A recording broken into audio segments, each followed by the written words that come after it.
Hi guys, Totallydubbed here, and today I'm doing a video review on the ViewSonic Elite XG270QG. Now this monitor has received a lot of praise on the internet, and having reviewed 140 monitors myself, I was very much intrigued to see how this monitor would stack up. The monitor can be found for around £600 in the UK and $600 in the US. If you click in the link in the description below, the locally link, it'll take you to your localized Amazon store, so for example Amazon Italy, and you can see localized priced over there. Now, what do you get for that money? Well, this monitor is a 27-inch QHD monitor, that's 2560x1440p, has an IPS monitor, IPS panel, that runs at 165 Hz and a quoted 1 millisecond response time. It also has NVIDIA G-Sync built in, which means that you've got fluid, tear-free gaming if you've got an NVIDIA graphics card, which is great to see. If you're interested in other specs, make sure you do check out in the description below, because there'll be ViewSonic's website which has got all the different specs. So for example, it's got a Kensington lock and it's VESA compatible 100x100, so worth bearing that in mind. In terms of display input, it's got DisplayPort and HDMI. I would highly suggest using DisplayPort over HDMI, but your mileage may vary, so just worth bearing that in mind as well. Now first off, let's talk about build quality. You can see on the side of the monitor this has a shader hood, and the shader hood usually comes up at the top as well for more professional monitors, and that's really to do with the fact that you don't have any glare or any light affecting your actual image, which could be useful for, let's say, video editors. For gamers, it will be good because you don't have sun glare coming from the sides, or also the fact that if you just don't want to be as distracted from your environment. In my case, I don't like using these hoods or the shaders, but you know, your mileage may vary. It's just nice to see that actual ViewSonic has actually included them, because most monitors don't actually have them included, no matter their price. The stand itself is very sturdy, but it's worth bearing in mind it's pretty deep, so you want to make sure that it does fit on your desk. But it's made out of metal, it's all black, and so is the whole monitor, which is great to see. There's no off-axis collars, so for example red or anything like that. It is worth bearing in mind there is RGB strips at the bottom of the monitor and behind the monitor, and yes, I have disabled them because I do not see the point in RGB lights, period, let alone on a monitor. But if your heart really likes RGB lights, then you'll be pleased to know there's this app which is called Display Controller. It's very basic, but allows you to switch on or off the RGB and also adjust the color. Personally, again, it just is pointless to me, and the actual app itself is really basic. It seems like it's in a beta stage, so again, worth bearing that in mind. For you to access the app, you're going to need the USB Type B to USB Type A a cable to be connected to your PC so that you can access this. If you don't have that USB cable connected, you will not have access to this this app, which is very much the case with most monitors that have any sort of software-based controls. Now aside that, it's worth bearing in mind there's a joystick underneath. I do find it a little bit too sensitive when accessing the OSD. It just seems a little bit too flimsy, and there's a little LED light on the right hand side, which thankfully can be completely disabled. Now speaking about the OSD, I'm just going to zoom in over here so you guys can see the OSD, and also a bit of about my setup, specifically in terms of the colors. Now in terms of the game mode, I've got it on standard, and I've got dark boosters off, adaptive off, response time on standard, and I'll get into that in just a bit.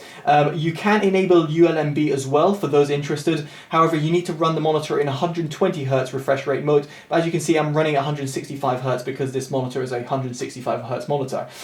Moving on to display, you've got the overclocking, so you can enable or disable 165 Hz. It's factory overclocked to 165 Hz. The native is 144 Hz. Brightness, I've got it at 0 just for the camera to pick it up, but other than that, you can do it to your heart's content. It's plenty bright, has no issues seeing the monitor in a bright sunlit room. In terms of color temperature, I've got it on user color. It's good to see it's got sRGB mode. My R is on 97, G is on 99, and B, which is blue, on 100. Of course, you might find it different settings depending on your apps that you use, but that's what I found to produce the best sort of color accuracy.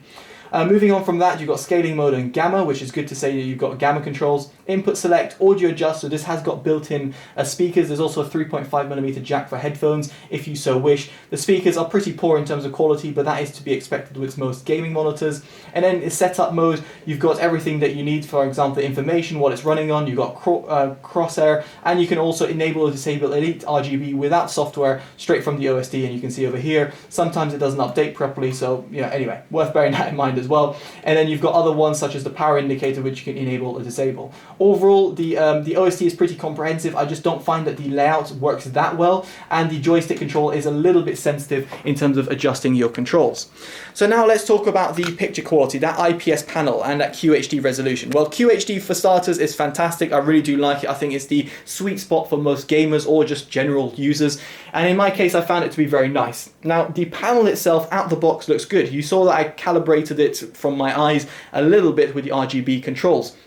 Now, it does produce stunning colors out of the box. I say stunning because I've, again, reviewed 140 different monitors, and I would say out of the box, this looks fantastic. In comparison to a VA panel, however, it doesn't have the contrast ratio. Namely, this one has got a quoted contrast ratio of 1000 to 1, which is a little bit lower than most class-leading IPS panels, and a lot lower than VA panels, which hits over 2500 to 1 sometimes. So, worth bearing that in mind. So, let's say the Statue of Liberty over here doesn't pop out as much as it would do on a better IPS panel or on a VA-based panel. But regardless of contrast ratio, the color accuracy is fantastic. I was very much impressed. And in terms of also backlight bleed, so for example, this image, you might not be able to see it on my camera, and also because I've got a bright room right now in order for the camera to pick it up. But if you look at this picture, which I took in a completely pitch black room, you'll see that backlight bleed is perfectly acceptable. It is panel lottery in terms of what you get, but you can see the uniformity of the monitor is a little bit off on the top right, at least on my specific monitor. But it's perfectly acceptable for a gaming monitor, and specifically for an IPS panel. Now, in terms of the colors, as I said, very nice, pops out very well, and I think most gamers and even professionals who like photo editing or video editing will be very pleased with the overall picture quality of this. Specifically, it's got sRGB mode built in as well, means that you got sRGB calibrated through the OSD as well. Bear in mind that when you do enable sRGB, it does limit brightness, but then you can re-enable the brightness after through the general mode. You know what I talked about with that OSD layout? Well, that's an example of it. So anyway, moving on from that, the picture quality, which I'm very impressed about, is also talking about the actual gaming specifics of this monitor. It's a 165 Hz monitor. You can see it passed the Blurbuster's test. I had no frame skipping whatsoever, and as I mentioned before, it also has NVIDIA G-Sync, which I tested on the NVIDIA Pendulum demo, and again, it was fantastic across all those tests, and I had no issues whatsoever. So you're thinking right now, this is the ultimate monitor, this is the best monitor you've ever heard of, and you should definitely go out and buy it. Hold up there. Well, let's talk about competitive gaming. Now, I am someone who's played over 2,000 hours of competitive gaming, and I'm someone who's very picky when it comes to monitors. I don't want a monitor that's going to be good for, let's say, playing casual games such as, I don't know, PUBG or Apex. I'm someone who wants something that's every single pixel is going to matter, and therefore I want something that's really responsive. So in terms of input lag, for starters, not to be confused with response time, the input lag is acceptable. It's not the best in IPS monitors I've come across, but it's perfectly acceptable to play on. Will I use it for competitive gaming in terms of input lag? Yes, it's fine for that respect, but as I said, I've come across better ones.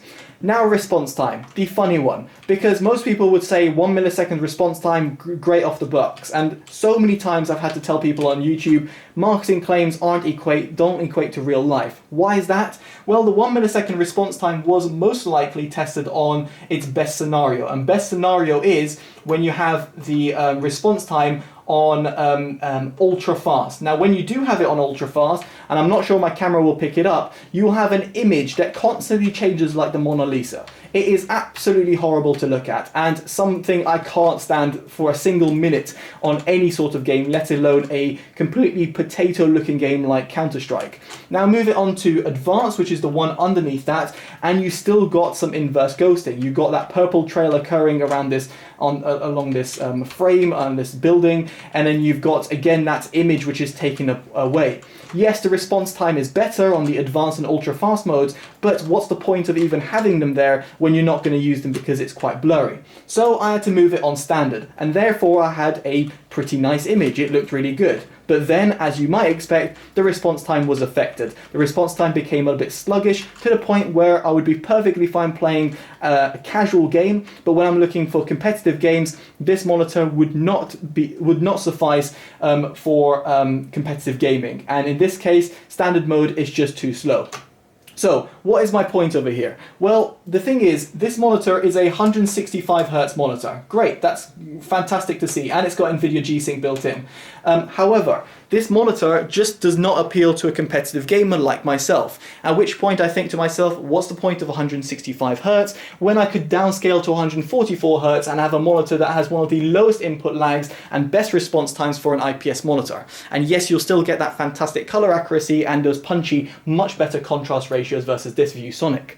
So my point I'm trying to make here is don't buy this monitor. It just doesn't make any sense. If you want an IPS panel with 144Hz and good response time and input lag, there's much cheaper monitors out there. If you really want G-Sync and you're a casual gamer, absolutely it can make some sense, but is again pretty spenny. So there we go, guys. I've been Totally Dubbed. Hopefully you've enjoyed this honest, unbiased, unpaid review as always. If you have, make sure you give it a like, subscribe if you want to see more, favorite and share and all that good stuff. Take care, guys. Totally Dubbed out. Bye-bye.